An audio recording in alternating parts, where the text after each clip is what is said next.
اللہ جل جلالہ اما نوالہ و اتم برہانہ و عز اسمہ و جل شانہ کی حمد و ثنا حضور پر نور شافع یوم النشور صاحب الاولاق سدرۃ المنتہی جن کے راہ گزر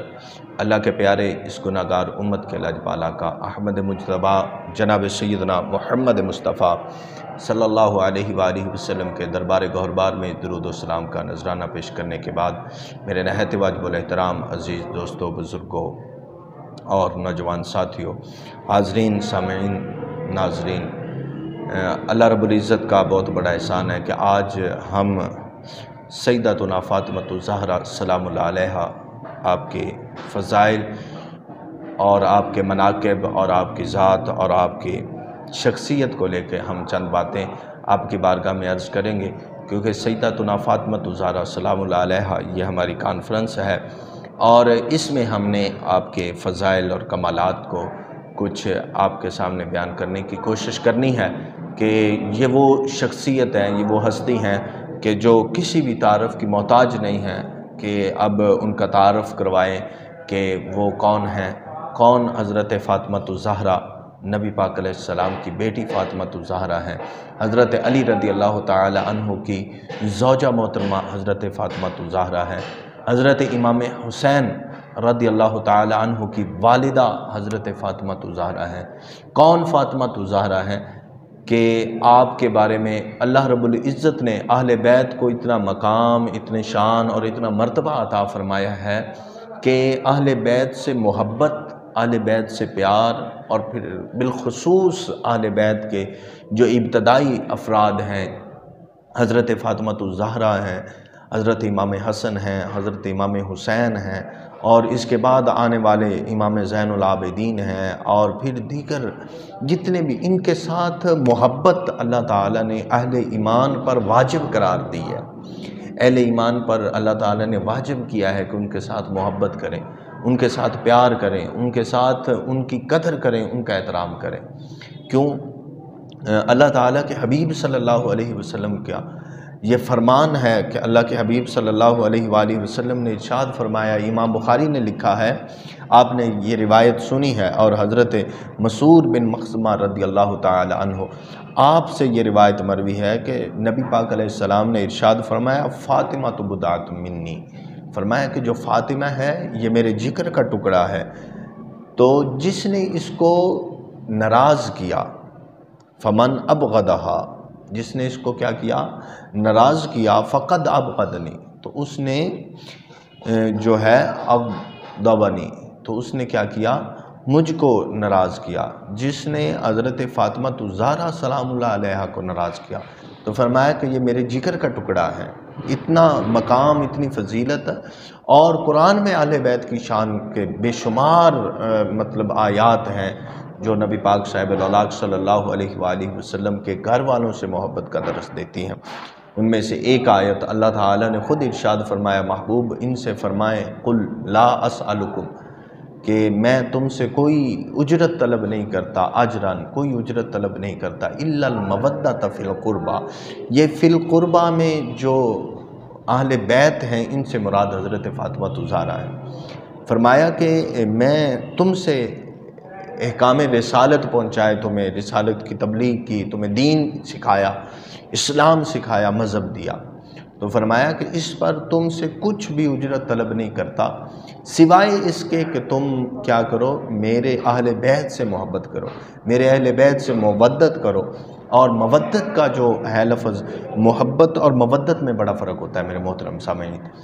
محبت اور مودت، ان دونوں کو بزرگوں نے مثال سمجھانے کے لیے کہ مودت لفظ کا مطلب یہ ہے اور محبت لفظ کا، تو اللہ تعالیٰ نے فرمایا کہ محبوب ان سے فرمائیں کہ یہ آپ کے اجر آپ ان سے کوئی طلب نہیں کرتے، لیکن آپ نے کیا؟ ان لوگوں کو یہ تعلیم دے دیں کہ جو آپ کے گھر والے ہیں، جو آپ کے اہل ہیں، جو آپ کے عزیز و اقارب ہیں، جو آپ کے گھر والے ہیں، تو نبی کے گھر والے کون ہیں؟ حضرت سیدتنا فاطمۃ الزہرا سلام اللہ علیہا، حضرت امام حسن ہیں، حضرت امام حسین ہیں، امام زین العابدین ہیں، پھر آگے چلتی یہ لڑی ہے ایک، تو یہ کیا ہیں؟ یہ نبی کے گھر والے ہیں۔ تو فرمایا کہ ان کے ساتھ مودت کرنی ہے۔ اب محبت اور مودت کا فرق جو بزرگوں نے لکھا وہ اس کی مثال کچھ اس انداز سے دی کہ محبت یہ ہے کہ بندہ اس کے بغیر رہ سکتا ہے، جس سے محبت ہوتی ہے اس کے بغیر رہ سکتا ہے، اس کے بغیر اس کا جینا ممکن ہے، لیکن مودت وہ اگر اس سے جدا ہو جائے، اگر اس سے جدا ہو جائے تو پھر وہ اس کے ساتھ اس کا جینا جو ہے نا وہ محال ہو جاتا ہے۔ جیسے مثال کے طور پر جو ہے مینڈک جو ہے اس کو پانی کے ساتھ محبت ہے، وہ پانی میں بھی زندہ رہتا ہے، پانی کے بغیر بھی زندہ رہتا ہے، لیکن جو مچھلی اور پانی کا رشتہ ہے یہ مودت کا رشتہ ہے، یہ محبت نہیں، یہ مودت ہے۔ محبت سے اوپر کا درجہ ایک مودت ہے، محبت سے اوپر کا ایک جو ہے وہ مودت کا درجہ آتا ہے۔ یہ مقام محبت سے اوپر کا ہے مودت، کہ پانی کو مچھلی کے ساتھ کیا ہے، اب محبت نہیں ہے، اس کو مودت ہے۔ یعنی کہ اگر آپ پانی سے مچھلی کو نکال دیں، مچھلی کو کیا کریں، آپ پانی سے نکالیں تو اس نکالنے کے بعد وہ چند لمحات زندہ رہتی ہے، پھر تڑپ کے وہ پھڑک پھڑک کے وہ مر جاتی ہے۔ تو کیونکہ اس کے ساتھ اس کو محبت نہیں مودت ہے، کہ وہ جب اس سے جدا ہوگی تو اس کا جان اس کی سلامت نہیں رہے گی۔ تو اللہ رب العزت نے قرآن میں فرمایا کہ لا اسألکم علیہ اجرا الا المودۃ فی القربیٰ، فرمایا کہ ان کے ساتھ کیا کرنا ہے، مودت کرنی ہے۔ یہ درس دیا کہ محبوب اگر آپ کے امتی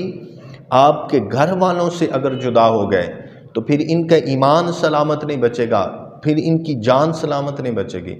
تو اور دوسری حدیث مبارکہ میں بھی آیا ہے کہ اللہ کے حبیب صلی اللہ علیہ وسلم نے فرمایا کہ میں تم میں دو چیزیں چھوڑ کے جا رہا ہوں، ایک اپنی اہل بیت کو چھوڑ کے جا رہا ہوں، ایک قرآن چھوڑ کے جا رہا ہوں، ٹھیک ہے۔ تو میں اہل بیت سے پیار کرنا، تو یہ اہل بیت کے فضائل اور اس کے بعد بالخصوص حضرت فاطمہ الزہرا سلام اللہ علیہا، آپ کا ایک مقام جو مرتبہ ہے وہ یہ ہے کہ بزرگان دین لکھتے ہیں، شیخ سہیلی رحمۃ اللہ تعالی علیہ، آپ نے یہ قول نقل کیا کہ اگر کوئی حضرت فاطمہ الزہرا کو گالی دیتا ہے، اگر کوئی حضرت فاطمہ الزہرا کی شان میں گستاخی کرتا ہے، بے ادبی کرتا ہے، آپ کی شان میں ادنا سی بھی بے ادبی ہو جاتی ہے، تو آپ فرماتے ہیں کہ اس پر کفر کا قول کیا آپ نے۔ فرمایا کہ یہ ایسا ہے کیونکہ جس نے نبی پاک علیہ السلام کو تکلیف دی اس نے بھی کفر کیا، تو حضرت فاطمہ کو تکلیف دینا ایسا ہے کہ اس نے نبی پاک علیہ السلام کو تکلیف دی۔ بلکہ اگر دوسری حدیث کا مطالعہ کریں تو اس میں یہ بات واضح ہوتی ہے کہ جس نے اللہ کے رسول کو تکلیف دی اس نے خدا کو تکلیف دی، تو جس نے خدا کو تکلیف دی، جس نے خدا کے ساتھ اعلان جنگ کر لیا، جس نے خدا کے ساتھ خدا کو تکلیف دے دی، جس نے جو ہے اللہ کو تکلیف پہنچائی، تو اس کا پھر کیا ہوگا، اللہ اکبر کبیرہ۔ تو فرمایا کہ جیسے نبی پاک علیہ السلام کو تکلیف پہنچانا، نبی پاک علیہ السلام کو تکلیف پہنچانا یہ ایمان سے خارج ہونے کا سبب بنتا ہے، ناموس رسالت پہ حملہ کرنا ایمان سے خارج ہونے کا سبب بنتا ہے، ایسے ہی حضرت فاطمہ الزہرا سلام اللہ علیہا کی شان میں گستاخی اور بے ادبی کا بھی یہ ہے کہ اگر کوئی آپ کی شان میں بے ادبی کرے گا، آپ کی شان میں کوئی گستاخی کرے گا تو وہ دائرہ اسلام سے خارج تصور کیا جائے گا۔ اور اس کے بعد آگے پھر چل کے اللہ کے نبی صلی اللہ علیہ وآلہ وسلم کا فرمان موجود ہے، اس کو مسند احمد بن حنبل میں امام احمد بن حنبل نے نقل کیا ہے، اور امام حاکم نے اپنی المستدرک میں اس کو نقل کیا۔ فرمایا کہ قیامت والے دن اللہ رب العزت کے پیارے حبیب نے ارشاد فرمایا کہ قیامت والے دن ہر ایک کا نسب جو ہے وہ کٹ جائے گا، اس کو کسی بھی اپنے نسب کی وجہ سے، کوئی مقام کی وجہ سے، کوئی مرتبے کی وجہ سے اس کو کوئی فضیلت نہیں دی جائے گی سوائے میرے خاندان کے، میرے عزیز، میرے رشتہ داروں کے، جو میرے خاندان والے ہوں گے، قیامت کے دن ان کی رشتہ داری ختم نہیں ہوگی، میرے نسب پر جو ہے اس وقت بھی اللہ تعالیٰ کے انعامات ہوں گے۔ آج اہل بیت کی قدر، اہل بیت کی عزت، اہل بیت کا مقام، اہل بیت کا مرتبہ، اہل بیت کی شان اور اہل بیت کے فضائل، یہ سب اس وجہ سے ہیں کہ ان کو نسبت رسول اللہ سے ہے ہماری طرح انسان، لیکن نسبت ان کی کمال ہے، نسبت ان کی نبی پاک علیہ السلام کی ذات کے ساتھ ہے، نسبت خاندان نبوت کے ساتھ ہے۔ اور پھر قربان جائیں کہ نسبت کا جو تقاضا، نسب کا چلنے کا جو تقاضا ہے وہ یہ ہے کہ حضرت فاطمہ الزہرا سے چل رہا ہے، اوروں کے سلسلہ نسب جو ہیں وہ چلتے ہیں مردوں کی طرف سے، لیکن قربان جائیں رب نے یہ قانون فطرت، قانون قدرت یہ بدلا ہے کہ حضرت فاطمہ الزہرا سلام اللہ علیہا سے نبی پاک علیہ السلام کا نسب آگے چلا ہے۔ تو حضرت علی سے بھی نہیں، قربان جائیں حضرت علی سے بھی نہیں، حضرت علی رضی اللہ تعالیٰ عنہ کی اس کے بعد اور شادیاں ہیں، چند ایک بچے ہیں آپ کے، لیکن ان کو اہل بیت نہیں کہتے، ان کو اہل بیت میں شمار نہیں کیا گیا۔ تو کیا معلوم ہوا کہ اہل بیت وہی ہیں جو نبی پاک علیہ السلام کے گھر والے ہیں اور حضرت فاطمہ الزہرا کی ذریت ہے، حضرت فاطمہ الزہرا کی اولاد ہے۔ پھر آگے سنیے اللہ کے محبوب صلی اللہ علیہ وآلہ وسلم جو ہیں وہ حضرت فاطمہ الزہرا سلام اللہ علیہا کا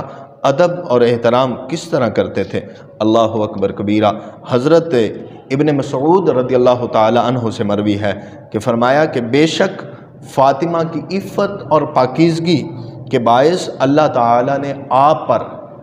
جہنم کی آگ اور آپ کی اولاد پر بھی جہنم کی آگ کو حرام قرار دے دیا ہے۔ یعنی کہ نبی پاک علیہ السلام کے نسب کی وجہ سے تو ہے ہی ہے، لیکن آپ کا خود عمل اتنا مضبوط ہے کہ فرمایا کہ آپ کے عمل کی پاکیزگی اور آپ کے عمل کی طہارت اور آپ کی نفاست کی وجہ سے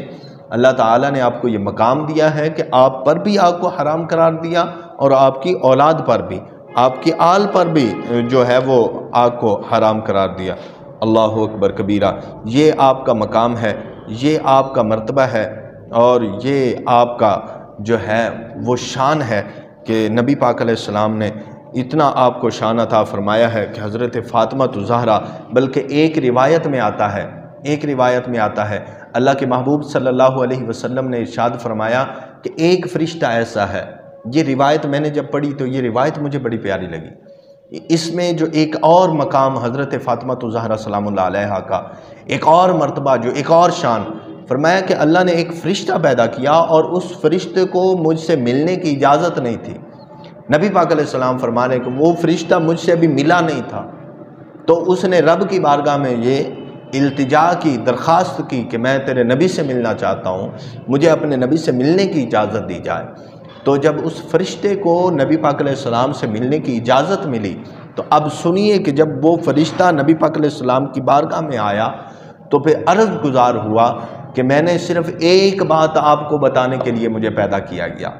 ایک بات آپ کو بتانے کے لیے مجھے جو ہے وہ مرز وجود میں لایا گیا، ایک بات آپ کو بتانے کے لیے مجھے تخلیق کیا گیا۔ تو وہ کیا بات تھی؟ وہ بات یہ تھی کہ اس نے نبی پاک علیہ السلام کو آ کر بتایا کہ یہ جو آپ کی بیٹی فاطمہ ہے یہ تمام عورتوں کی سردار ہے،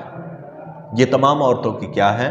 سردار ہے، یہ جنتی عورتوں کی بھی سردار ہے، یہ نوجوان عورتوں کی بھی سردار ہے، یہ تمام جو آپ کی امت کی عورتیں ہیں ان کی بھی سردار ہے، جو آپ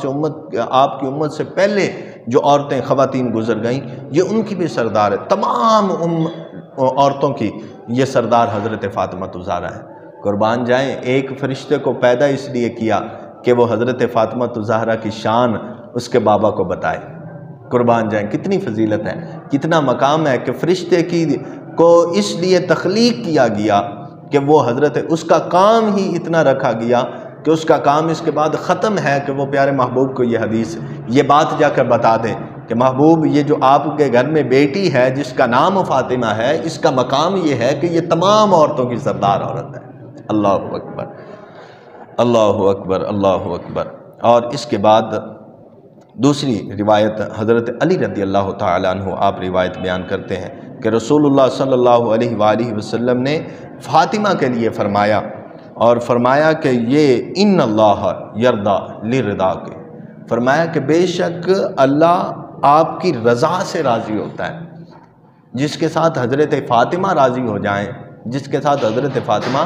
راضی ہو جائیں تو فرمایا کہ اللہ تعالی حضرت فاطمہ کی رضا کے لیے راضی ہوتا ہے، اور جس کے ساتھ تیری ناراضگی ہو،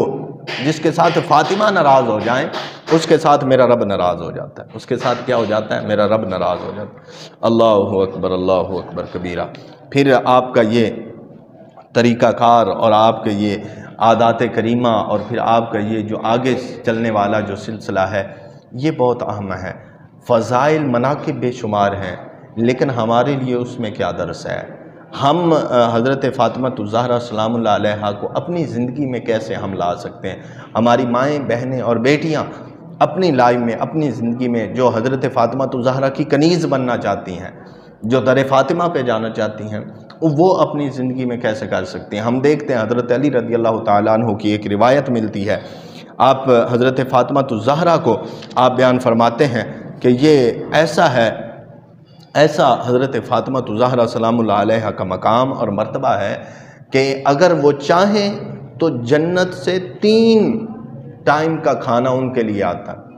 لیکن فرمایا کہ فاطمہ وہ تھیں، حضرت علی خود بیان کرتے ہیں کہ فاطمہ وہ تھیں کہ جو اپنے گھر کا کام خود کرتی تھی،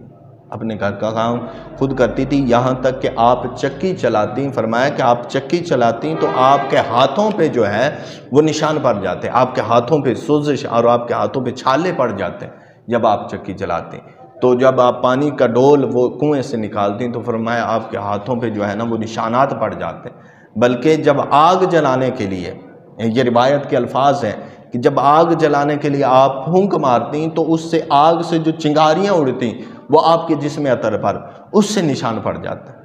اللہ اکبر کبیرہ، یہ نبی علیہ السلام کی بیٹی ہیں، یہ نبی علیہ السلام کی بیٹی ہیں، حضرت فاطمہ الزہرا ہیں جو تمام عورتوں کی سردار ہیں، لیکن قربان جائیں کام دیکھیں وہ اپنے خود کر رہی ہیں، کام وہ اپنا خود کر رہی ہیں، اور اپنے ہاتھوں سے گھر کا کام حضرت امام حسن کو خود سنبھال رہی ہیں، امام حسین کو خود سنبھال رہی ہیں۔ حضرت علی فرماتے ہیں کہ ان جیسا صابر میں نے کوئی نہیں دیکھا، ان جیسا شاکر میں نے کوئی نہیں دیکھا۔ حضرت فاطمہ ایسی ہیں، ایسی آپ کی شان ہے، ایسا آپ کا مقام ہے، ایسا مرتبہ ہے، اور لوگوں کے لیے ان کی تعلیمات، اس گھرانے کی جو زندگی ہے وہ تعلیم امت ہے، امت کے لیے تعلیم ہے اس میں کہ کیسے وہ جو ہے امت کیسے اس کو جو ہے نا مقام اور مرتبہ کو اپنا سکتی ہے۔ حضرت فاطمہ الزہرا کے بن کر حضرت فاطمہ الزہرا سلام اللہ علیہا آپ کے جو ہے وہ سیرت کو اپنا کر، آپ کی زندگی کو اپنا کر، آپ کے طریقہ کار کو اپنا کر، آج کی خاتون اگر دیکھیں تو اس کا نہ کوئی مقام ہے، نہ کوئی مرتبہ ہے، نہ کوئی شان ہے، کچھ بھی نہیں ہے۔ لیکن ناشکری کا عالم یہ ہے کہ گھر میں گیس بھی، گھر میں بجلی بھی، گھر میں تمام آرائشیں، لیکن پھر بھی ہزاروں شکوے ہیں۔ قربان جائیں، ادھر تو مقام یہ ہے کہ جنت سے کھانا، جنت سے وہاں سے کپڑے، جنت سے فرشتے جھولا جھلانے کے لیے آ سکتے ہیں، لیکن زبان پہ شکوہ نہیں ہے، کام خود کرتی ہیں، اپنا سارا معاملہ خود دیکھتی ہیں۔ اور رسول اللہ کا فرمان یہ ہے کہ جس نے آپ کو تکلیف پہنچائی تو آپ کو تکلیف پہنچتی تھی، لیکن نہیں، آپ نے کبھی شکوہ نہیں کیا، کبھی ایسا نہیں کیا۔ اللہ اکبر کبیرہ۔ یہ ایک اور روایت جو ہے یہ بہت بڑی پیاری روایت ہے، اور اس روایت کو بیان کرنے والے حضرت ابو ہریرہ رضی اللہ تعالیٰ عنہ ہے کہ یہ مقام ایسا ہونا، زندگی گزاری ایسی ہو، زندگی کا معاملہ ایسا ہے کہ حضرت فاطمہ الزہرا جیسی اگر ہم ان کی سیرت پہ عمل کرتے ہوئے زندگی گزار لیں تو پھر ان کا مقام، حضرت فاطمہ کا مقام یہ ہے کہ فرمایا کہ اے لوگو، قیامت والے دن، قیامت کا جب میدان لگا ہوگا، جب قیامت کا میدان سجا ہوگا، فرمایا ایک دم سے ایک منادی یعنی کہ ندا دینے والا ایک ندا دے گا۔ حضرت ابو ہریرہ بیان کرتے ہیں کہ ایک ندا کرنے والا ندا کرے گا، یا ایھا الناس، اے لوگو، اپنی آنکھیں جو ہیں وہ نیچی کر لو، اپنی نگاہیں نیچی کر لو، یہاں تک کہ فاطمہ جو ہیں وہ جنت کی طرف تشریف لے جائیں گے۔ اللہ اکبر۔ پردے کا عالم یہ ہے، پاکیزگی کا عالم یہ ہے، طہارت کا عالم یہ ہے کہ رب نے خود ان کے پردے پہ پہرا لگا دیا۔ فرمایا کہ دنیا میں نہ دیکھا جس نے، وہ قیامت والے دن بھی حضرت فاطمہ کو نہ دیکھ سکے گا۔ وہ ایسا مقام اور ایسا مرتبہ ان کو دیا کہ قیامت والے دن بھی وہ نہ دیکھ سکیں گے۔ اور ایک اور روایت میں پڑھ رہا تھا ابھی کہ حضرت ام عائشہ صدیقہ اس کو بیان کرنے والی، حضرت ام عائشہ صدیقہ رضی اللہ تعالیٰ عنہ، اب لوگ سمجھتے ہیں کہ ان کا آپس میں کچھ اختلاف تھا۔ کیا اختلاف تھا؟ کیا وہ اختلاف ایسا تھا کہ حضرت عائشہ کو اختلاف ہو فاطمہ سے، حضرت ام عائشہ کو اختلاف ہو فاطمہ سے اور پھر ان کی فضیلت کی روایات خود کریں؟ ایسا نہیں۔ حضرت ام عائشہ فرماتی ہیں کہ حضرت پیارے مصطفیٰ صلی اللہ علیہ وسلم نے فرمایا یا فاطمہ، اے فاطمہ، اس بات پر راضی نہیں، کیا تو اس بات پہ راضی نہیں کہ تو تمام خواتین کی سردار ہے اور خصوصاً مومنین عورتوں کی، مومن عورتوں کی سردار ہے۔ اللہ اکبر۔ اس روایت کو حضرت ام عائشہ صدیقہ نے جو بیان کیا ہے، اور وہ واقعہ بڑا عجیب ہے۔ ایک اور بڑا کہ حضرت ابو ہریرہ کی روایت کے بعد ایک واقعہ بہت بڑا عظیم واقعہ ہے، بہت بڑا اہم واقعہ ہے، اور وہ کیا ہے کہ جب پل صراط، جب قیامت ہوگی، دنیا میں یہ فضائل ہیں، دنیا میں یہ مناقب ہیں، لیکن قیامت والے دن جب وہ منادی ندا دے گا تو اس کے بعد حضرت فاطمہ کا پل صراط سے گزر کیسا ہوگا۔ حضرت ابو ایوب انصاری رضی اللہ تعالی عنہ آپ بیان کرتے ہیں کہ اللہ میرا رب ارشاد فرمائے گا منادی کو کہ اے منادی ندا دے، آواز دینے والے آواز دے کہ ان لوگوں سے کہ ان کو کہو کہ اپنے سروں کو نیچا کر لیں، اپنی نگاہیں جھکا لیں، تاکہ فاطمہ بنت محمد یہ پل صراط سے گزرنے والی ہیں۔ یہ کیا کرنے والی ہیں؟ پل صراط سے گزرنے والی ہیں، اور پل صراط سے گزرنے کا جو پروٹوکول ہوگا وہ کیا ہوگا؟ وہ یہ ہوگا کہ آپ 70,000 حوروں کے جلوے میں، 70,000 حور، وہ ایک جل بنا ہوگا، وہ ایک قافلہ ہوگا، وہ ایک جھنڈ ہوگا ایسا کہ 70,000 حوریں جو ہیں وہ آپ کے ارد گرد ہوں گی، اور تیز رفتاری کے ساتھ، برق رفتاری کے ساتھ آپ پل صراط سے گزر جائیں گے۔ آپ کیا ہوگا؟ پل صراط سے گزر جائیں گی۔ اللہ اکبر کبیرہ۔ اور پل صراط سے گزرنے کے بعد حضرت علی رضی اللہ تعالیٰ عنہ آپ بیان کرتے ہیں کہ نبی کریم صلی اللہ علیہ وسلم نے مجھے بتایا انا اول من يدخل الجنہ، آنا فرمایا کہ بے شک جو جنت میں داخل ہونے والا سب سے پہلا ہوگا، جو جنت میں جانے والا سب سے پہلا ہوگا، وہ میں و فاطمہ، اور فاطمہ ہوں گی۔ فرمایا کہ جنت میں جانے والا سب سے پہلے میں جاؤں گا، پھر اس کے بعد فاطمہ جائیں گے۔ قربان جائیں، اتنی بڑی فضیلتیں ہیں، اتنی بڑے جو ہیں وہ ایک محبت کے رشتے ہیں، اتنا بڑا مقام ہے، اتنا بڑا مرتبہ ہے۔ اللہ کی بارگاہ میں دعا ہے کہ خلاق کے عالم ہمیں آپ کی سیرت سے سمجھنے کی توفیق عطا فرمائے، اہل بیت سے محبت کرنے کی توفیق عطا فرمائے۔ آمین۔ واخر دعوانا ان الحمدللہ رب العالمین۔